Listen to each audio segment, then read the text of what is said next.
Alan Quinlan, good morning to you. How are you? Morning, lads. How are you?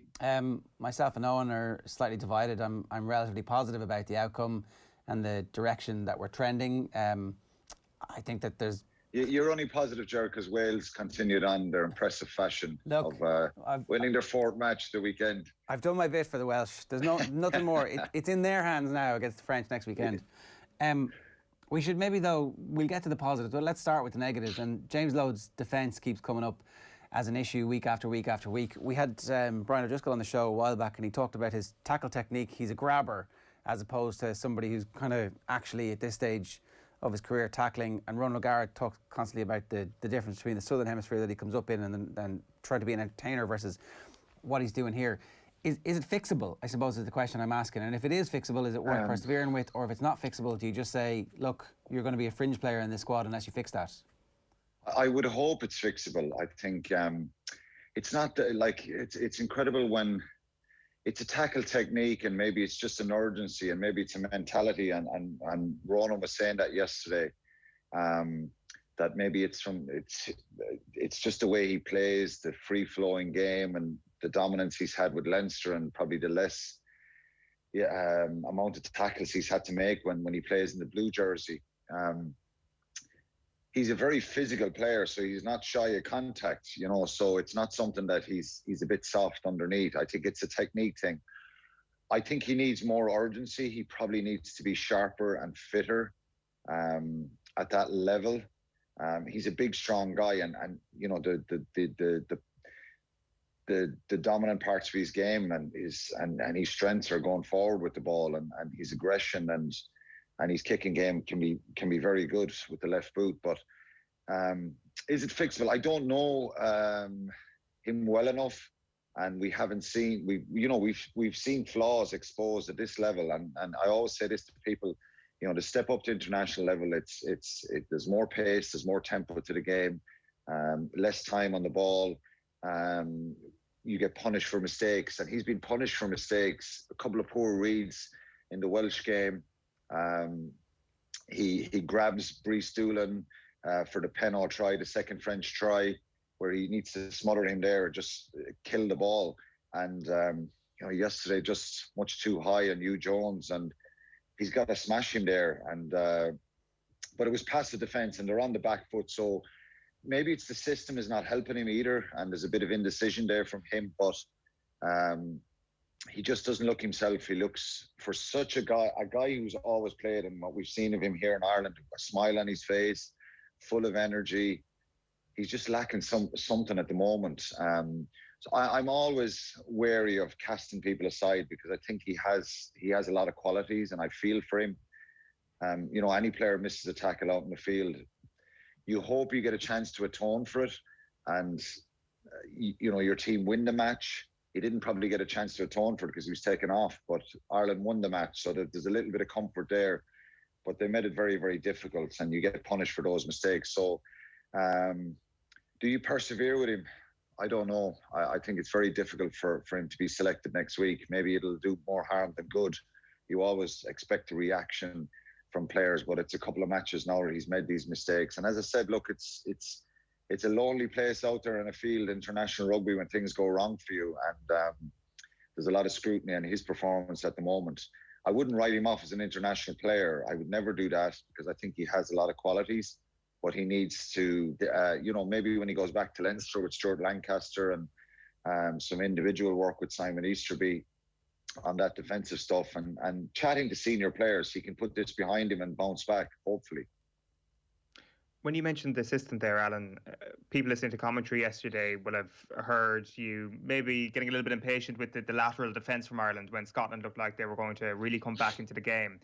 How big an issue is that for Ireland, especially if they're looking to hold a lead in a game, that their line speed perhaps isn't where it should be, or isn't where some of the other Six Nations teams, a la England and France, are currently at?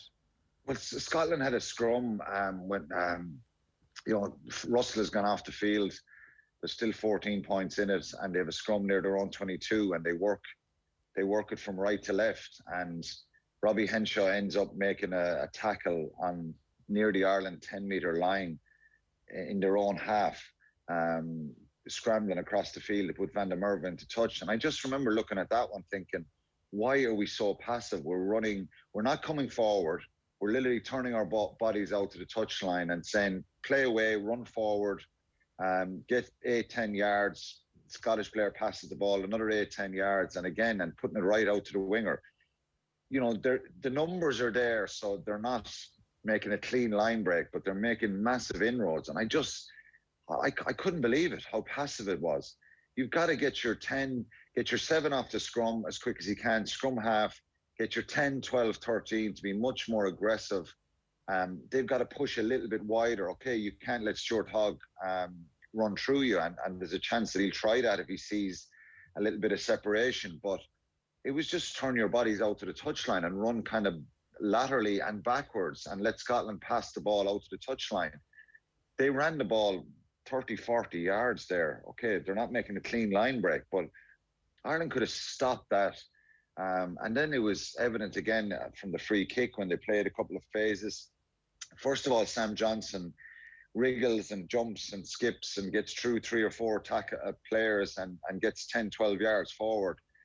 Then on the left-hand side of the field, Ty Byrne is waving players to come out. So again, the numbers aren't there. The identification, we're too bunched in around the breakdown, and you know, we go passive again. And James Lowe misses the tackle on Hugh Jones, which he should make the tackle. And you end up, the idea defensively is that if you're down numbers, that you push the opposition to the touchline and then hopefully get the numbers even. And then you can attack and go after the players and use the touchline as an extra defender. But we're kind of running backwards there, and maybe they can't see it or identify that themselves when they're there. I'm sure when they look back on the video of it, and Simon Easterby's defensive coach would be frustrated with that. Andy Farrell was defensive coach for this team for years, will be frustrated with that. You can't just shoot up and get disjointed and not have a flat line. Okay, you can probably come as hard there when you're defending, particularly the one out from the opposition 22. But you've got to be a little bit more proactive going forward there and not let the opposition run out. And rely on your inside centre to come across the field and scramble the winger into touch. It's good cover from Henshaw, and he had a brilliant game yesterday, but we're just very passive, and the opposition are doing the opposite to us. They're sprinting off the line. Is there any They're reason, making it so difficult. Is there any reason when you look at the team, so we've been talking all week about how dangerous this team was, and they have pace on the wings, and they also have 2 of the best game breakers in World Rugby at the moment at 10 and 15. Are you passive in those games because you want them to play in front of you and you don't want to give them the opportunity? Was it perhaps strategic? Yeah, most of the defence was good in the early parts of the game for the first 50 or 60 minutes. You know, their first try is a mistake from Gary Ringrose.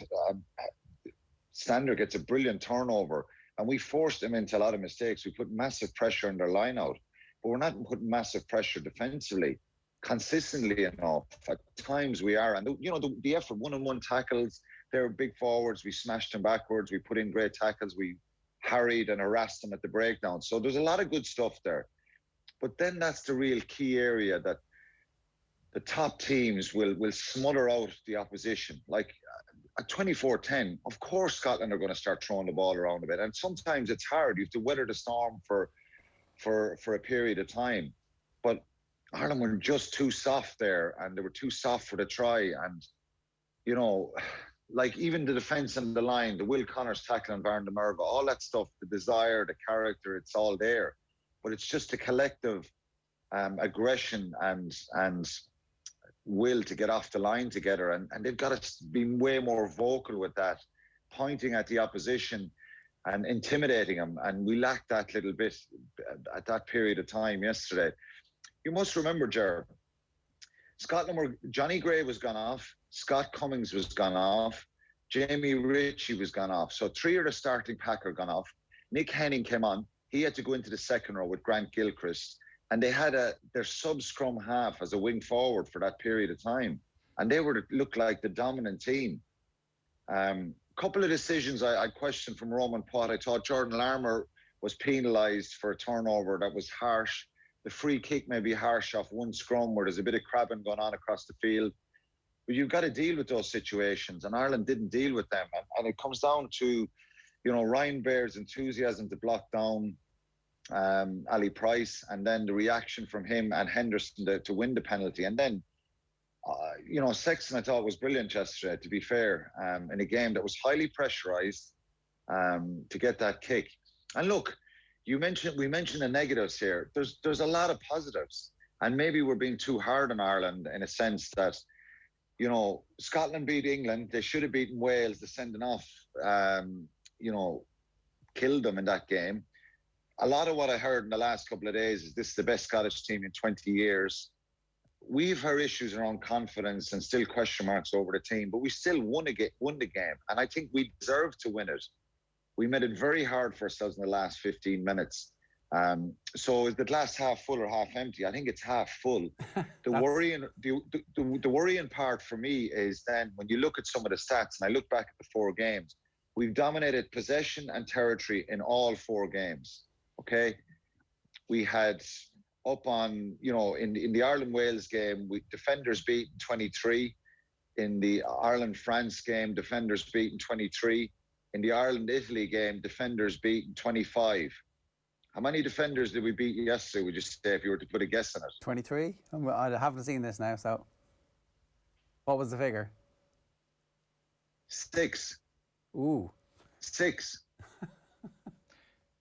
So that's something that really, and these are in games we've dominated.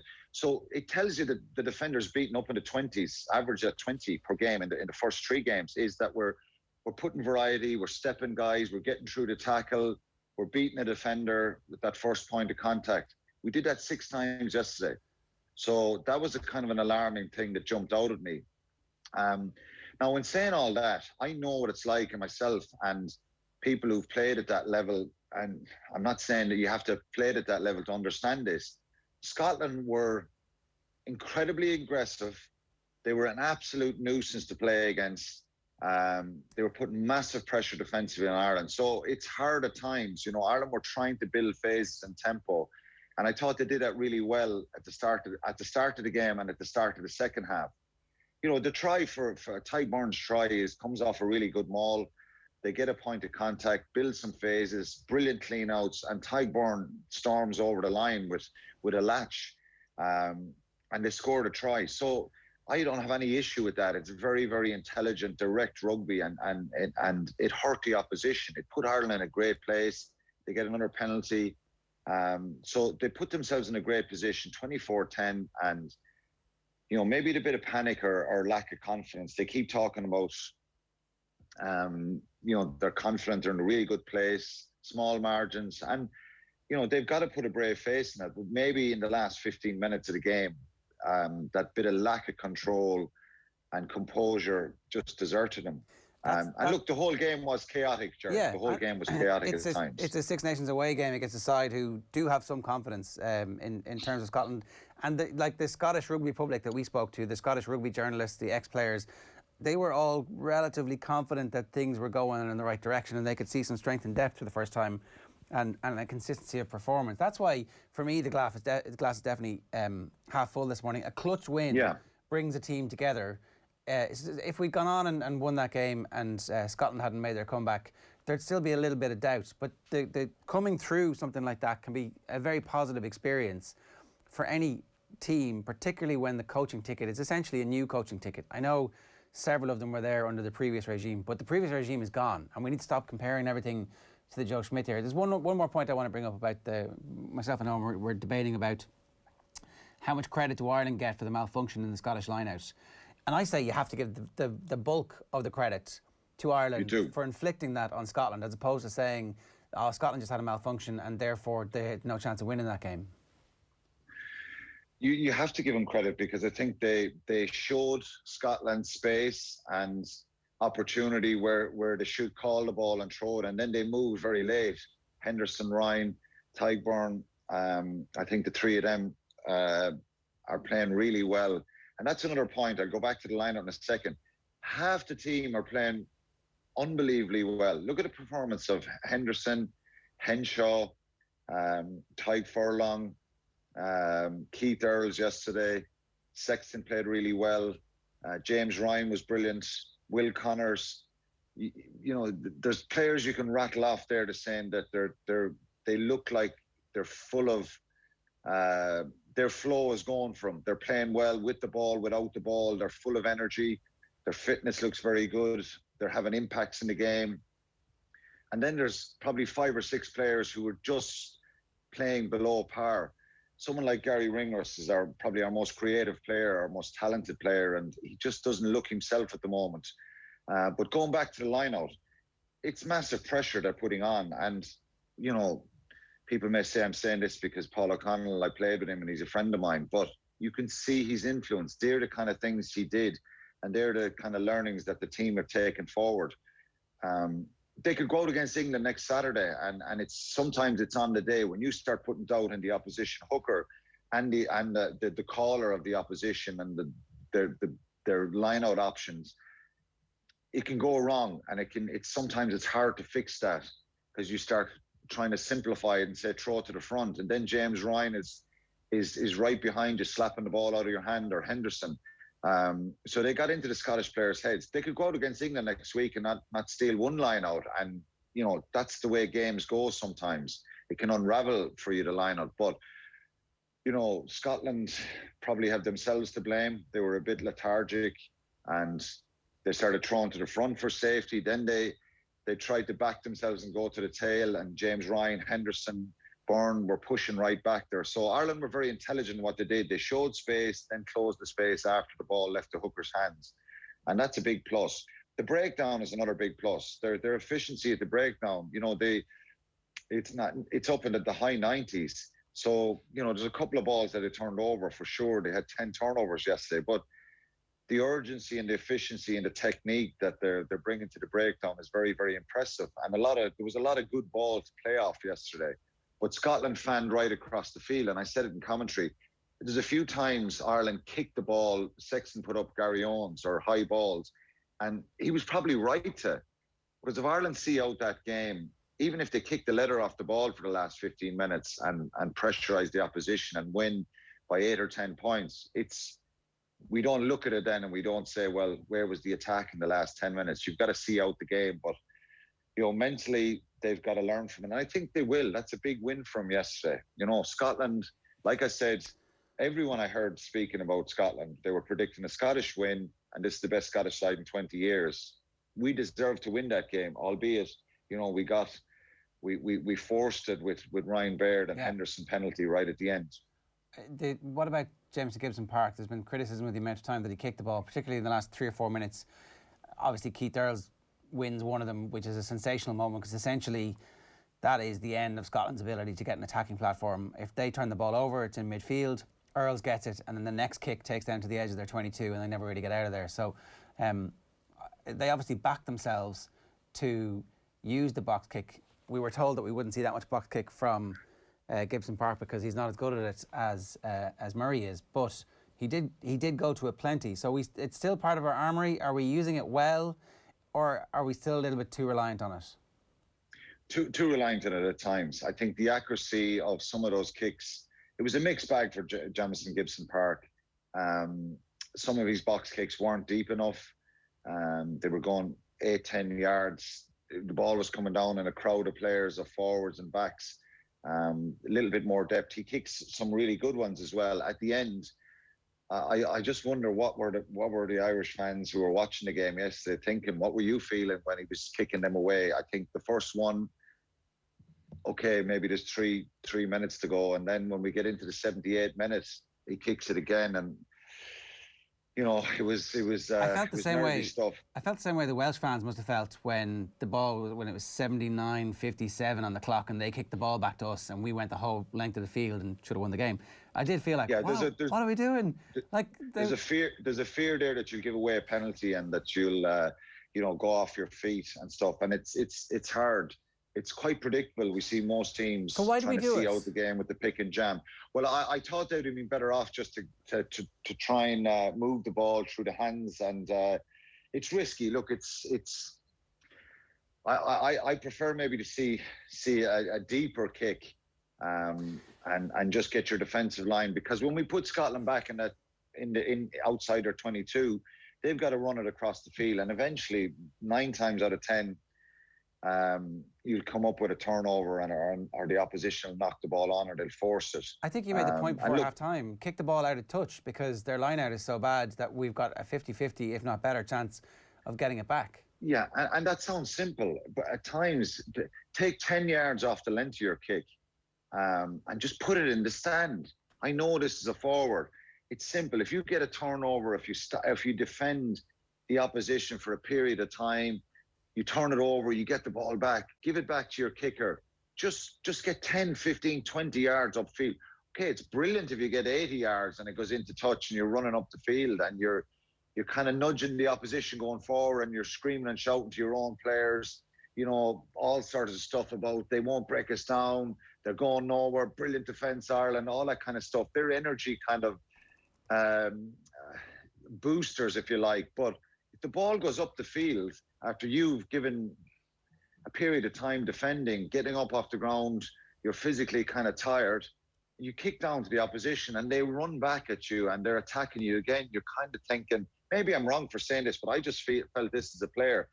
If you have to go attacking again, there's a real danger that maybe somebody might switch off, get a little bit tired, and they'll get over it again, or they'll find a bit of space. And I just think that game management stuff needs to be shrewder and sharper. When you do good stuff, just simplify, put it into the stand. And it isn't about even winning the line out or taking it off the opposition. It's about putting pressure on them, maybe forcing them to take it off the top, hit up midfield and knock them back. Someone come up with a big tackle. They're kind of big moments you can create. But look, it was far from a perfect performance, but a really, really important win. And I think they deserve a lot of credit for that.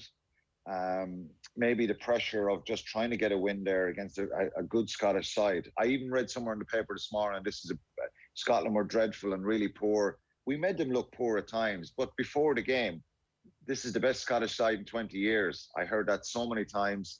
I read it in the papers. So I think we deserve to win it, but the last 15 minutes and some of the attack is a real concern. On the evidence of Saturday evening, how big a beast are Ireland coming up against this weekend? Well, I think they're probably, England were slow out of the traps, and a lot of that was down to the Saracens players and having very little rugby. It was an incredible game, England and France. I thought some of the attack out of the French was incredible, and England and they kick the ball so much again, England, but their kicking is very, very effective at times. They're big runners. Billy Vunipola looked a lot sharper. The character they showed and the quality they showed to get that win. I told you, getting that try in the 76th minute, I think France probably have no one but to blame but themselves for not seeing out the game as well. And I think Jalabert, who was absolutely sensational, missed touch with a penalty.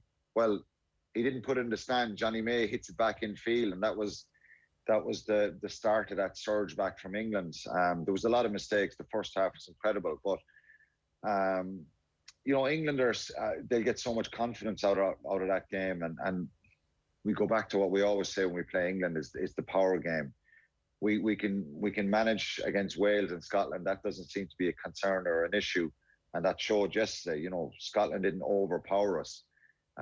That's the worry on Saturday, the physicality. And, if we make those kind of errors and mistakes, England will be a lot better again for that win and maybe the game under their belts again. They'll punish us more. But, maybe Ireland can get better and this win will do them the world of good. But they have to find a little bit more creativity and a little bit more accuracy in what they're trying to do, and not give the ball back to the opposition so easily when they work incredibly hard for a period of time. So it's a pretty daunting task, because I think England will be a lot better. But England have showed vulnerabilities, and if you keep the ball against them and if you push, their discipline was probably much better on Saturday, but if you hold on to the ball for long periods of time, they will give away penalties and they get a bit disjointed. So that's the challenge for Ireland. Can they bring a different tempo and an accuracy next Saturday? if you look through, you mentioned some of the statistics actually from this campaign so far that Ireland have been quite good when you look at the main metrics, I guess. That was the case against England last year in the Nations Cup as well, Alan. Ireland had more possession, more territory, I think more metres gained, more defenders beaten. They had actually beaten England comprehensively in all those metrics and yet lost the game on the scoreboard comfortably. How did they turn the dial on that this week? It's been more ruthless. You just cannot, if you get into good positions, you got to execute and be ruthless and have a real mentality of that. Too often we're looking at the game on and we're saying, oh, that's just another bad mistake, or that's a bad decision. He should have given a pass there, or he should have put the head down. And look, maybe we're being hard again here, and it's just making really good decisions in important moments in the games. And England, that, you know, we talk about their physicality and their power game, getting over the gain line. That's what they rely on. Ben Youngs kicks the leather off the ball. George Ford does. Farrell does. So they don't mess around too much in their own half of the field. They wear teams down with a relentless ruthlessness, if you like, when they get into the opposition, and they just seem to come away with a score. So if Ireland get into the opposition, England 22 next week, are they going to get a penalty or get a try or make that pressure count? And too often, like the work they're doing, they're working their socks off, which, you know, in fairness, you've got to give them credit for that. But they just need to be more intelligent and have more anticipation about what the ball carrier is doing. You know, if somebody gets their hands through, is there a possibility of an offload? And just put variety in the attack. It's the overall shape and the work rate of when the game breaks up a little bit, it's Ireland's accuracy and their shape right across the field. Would we have scored a try like France did on Saturday against England for the penalty try in the second half? It was incredible. You know, so we at times we're lacking some bit of spark in attack. But when we get into the opposition 22, we've got to be more ruthless. And you know, Ireland are trying to come up with little plays and strike plays and stuff like that. But too often, I think these things are breaking down now. When we saw under the Joe Schmidt era that the efficiency of maybe the clean out enabled the pace of the ruck to be really fast, or a line of running from a dummy runner held down the defensive player. If you look at the line from Vakatawa for that French try, Henry Slade bit right down on him. Jalabert wraps around with Dupont, and that's where the space is. And then under the bit of pressure, Jalabert doesn't panic. He kind of double pumps the ball and puts it over the top to Penno, which it's a simple finish in the end, but brilliant accuracy in the midfield with the lines of running. And again, that's an area that Ireland need to get better at. Well, can I ask you then, very quickly, because we're out of time. So let's say they rest James Lowe next week, or they drop him, whatever, and whoever comes in. It probably would be Larmour, but maybe Stockdale is back after playing well at the weekend. Hard to know who to pick there. But is Ringrose safe? There's a problem. Yeah, I have an issue with the midfield. I think Henshaw is playing so well, but it's still, a lot of it is punching hard. It's running down the middle. We're still lacking some bit of creativity or spark in that midfield. That sounds very critical because, as I said, Henshaw is an incredible athlete. He's a guy you'd love to play with because he's full of enthusiasm, aggression, energy, keeps showing up time after time to make carries. But the midfield just isn't right. And this has gone on for a number of years now. There's been a bit of chopping and change in Bundy Aki, Chris Farrell, you know. I maybe I'm crazy for thinking this, but you know, Stockdale may come back in, but I don't think it's the craziest idea in the world to put Ringrose on the wing and bring Farrell or Aki into the centre, particularly against you know, the powerful physical English side. There's no Manitou Langi there, of course, and Slade and Farrell don't have the same impact. But I don't know. Stockdale looked sharp when he played for Ulster. But again, there's defensive question marks there. Yeah. Do we pick solid defensive players next weekend who are going to fix the defence and be more aggressive coming forward? Or do we go put in a Larmour and a Stockdale and try and have that bit of spark? But look, Gary Ringrose was a brilliant player, and I think I wouldn't be against the idea of playing him on the wing, because I think he's a player. If you give him the ball, he has that bit of magic in him. But maybe he can turn it around next week and have a big performance. When we say he's not playing well, we were thinking of the try and that they score at the start and that kick. But he just looks a little bit hesitant at times in this championship, and that's a worry and a concern. So I'm not really sure at this stage who they'll pick. Will they go with James Lowe again? One player who's a big loss to this team is Quinlan. Yeah. Because he's a natural footballer who you just think him running in midfield, he's the type of fellow who steps, he can accelerate through the tackle, he can attract two defenders. I don't think it was the right call taking Ty Byrne off yesterday as well. I think Jack Conn did very well, but I think particularly when we're chasing the game, Byrne is going to get you a turnover or something there. He's going to get in at the breakdown, and the decision not to bring Conor Murray on 65 minutes was a poor decision, I thought, because I think, we can criticise Conor for maybe not playing his best rugby in the last 18 months. He's played very well at times, and there's a lot of scrutiny on him and Sexton all the time because of their age profile and how long they've been around. But there's no doubt a guy like him coming on the field yesterday would have been really important, calming influence on that chaotic end to the game. So okay. I thought that was a mistake as well. All right, we got to leave it there. Alan, good stuff. Thanks a million. Cheers. Cheers, lads. Thanks.